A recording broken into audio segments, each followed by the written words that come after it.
What's up there, guys? Thanks for tuning in. This is Rick. You're watching Fanfare for the Conscious, and in the video today I'm going to be talking about how we assemble a nation. Let's dive in.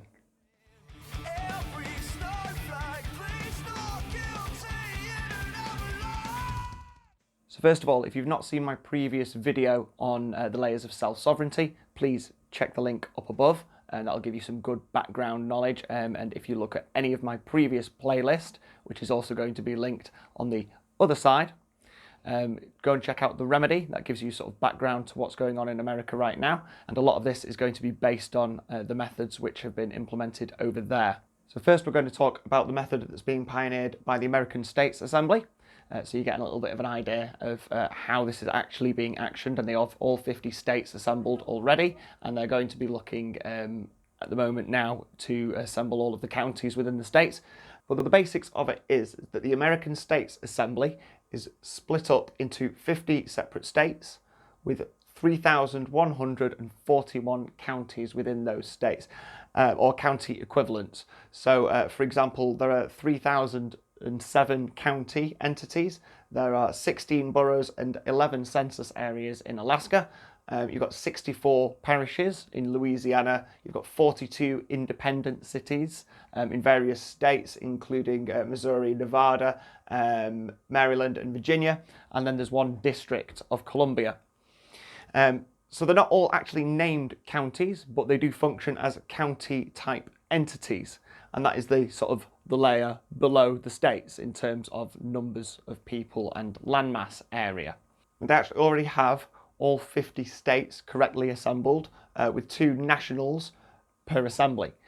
So they're working now on getting these counties all sorted out in all the various states. And I am actually in touch personally with the assembly coordinator for Connecticut, and I'm also in touch with one of the coordinators for Kentucky and also for Spencer County Assembly. A great big shout out to you guys, Gary Mead and to Joseph Hayes, who've been keeping me up to date with everything that's going on. They're giving me lots of material that I've been reading over, including handbooks for assembly members and all sorts.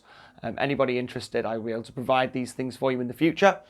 And nationals basically may assemble on all applicable levels. So you may assemble both on your county level and on your national level, which is, it's really good because it means that you can fulfill all of these posts much more easily and actually have a lawful assembly in place.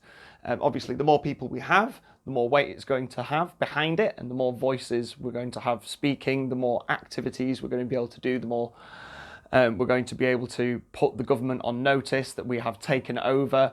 Again, this is all a matter of, getting that snowball rolling, and the initial gathering of those states was, very, very important. I know, for example, that there are now 22 nationals in Connecticut at least. This was at last count from Gary. Would love to get an update from him. Not so sure exactly how many are on Spencer County, but I could probably check that out. And again, for the Kentucky assemblies as well. So we get an idea of exactly how well they're doing, but they're making some significant progress. Really, really good. So what we want to do is try and take this method that they've proven and bring it over here into the UK.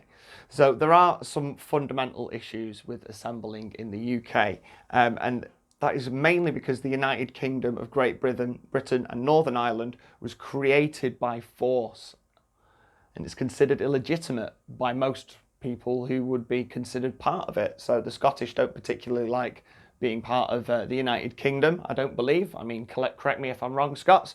The Welsh, again, a lot of it is, there's a lot of serious animosity from the Welsh towards the United Kingdom as an entity. And for me, I don't want to stand underneath any queen. I'm a sovereign of the land, so why should I need a queen to rule me? A queen did not give me a right to be born here. I was born here by force of nature. So as far as I'm concerned, I've got rights to govern myself. And anyway, the other big issue we're coming up with is that whereas in America they've got only a few hundred years of sort of history to wind back, we have been suffering in this country on various levels, and in the United Kingdom in general, with rewriting of history and a slow usurpation of our rights, and taking of our land, which stretches back for 1,500 years at the very least, if not longer, and I strongly suspect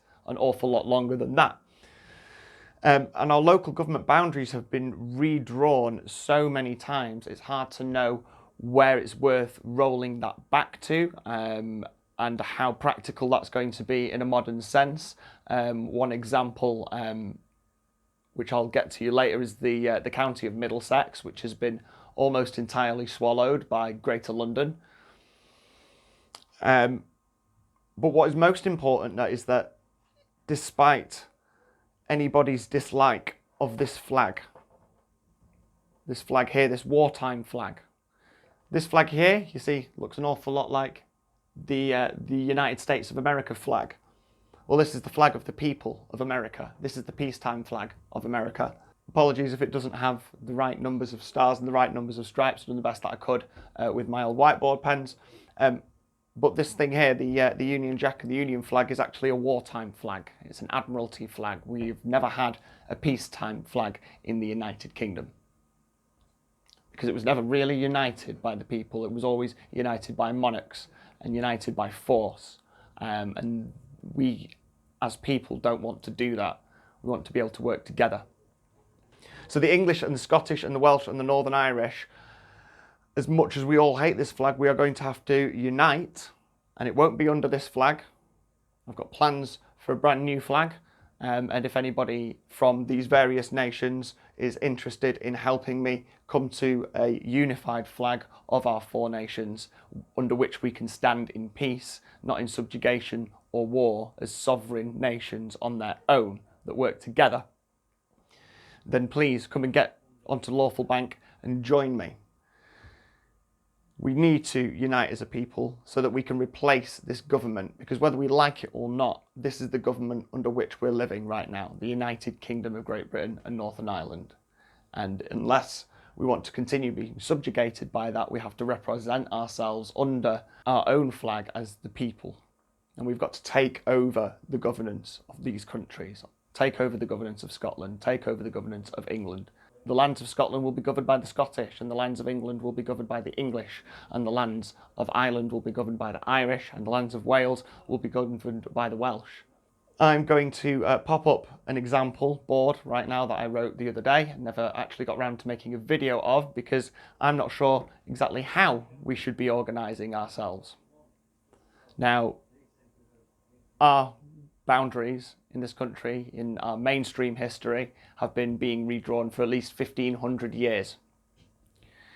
So we need to decide how far back we want to roll things, how far back we want to take things when we're uniting as counties. And this is just my idea, where we restore as many of the original counties of the nation as possible. And then we add to that the metropolitan boroughs and the metropolitan cities, which stand on their own, and we restore the ancient kingdoms, and we restore the old counties and the shires. That is my idea, but this is not my assembly, this is your assembly, and I can only speak for my local area, and I feel that many in Manchester and the Greater Manchester area would be willing to unite under the banner of Greater Manchester. If you are from one of those satellite towns, or the great city of Salford, which was a city long before Manchester was, and you are unwilling to unite under the banner of Greater Manchester, then please let me know. Obviously, I can't speak for everybody, and I need as many people as possible joining from as many different places in Greater Manchester. I cannot represent Lancashire, I cannot represent Yorkshire, I cannot represent London, I cannot represent Middlesex. The people themselves who live on those lands have to decide what banner they are going to unite under. Thank you very much for watching, if indeed you still are. If you like my content, please hit subscribe, thumbs up, and the notification bell set to all. Make sure you're always kept up to date with all my latest content. Content drops on Mondays, Wednesdays, and Fridays at 8 PM as always. Lawfulbank.com is where we have got our digital lawful assembly buildings. Please head over there, click around, explore the site. Don't give up. It's really, really powerful. We've got lots and lots of space to work there and to discuss and know who we're really, really dealing with. Take care of yourselves, guys. Don't forget to stay free, think free, and act free, and I'll see you next time.